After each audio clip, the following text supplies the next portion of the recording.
is malangga. Magata ko ng saging na saba. Ayan, hiniwa ko na siya para madaling dukitin. At walang hahawak ng aking cellphone para magkuha ng video. Wait lang muna siya para ma-dukot-dukot. Plaster na siya.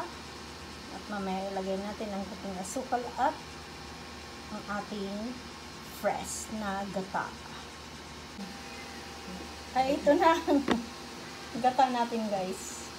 Si Mama Coconut. Natin ng kunting asukal, guys. Mga langis, mga langga. Ayan. Ayoko nang masyadong matamis, kaya tama na yan. Okay? Na mga langga, tapos na. Pwede na ang lakangin.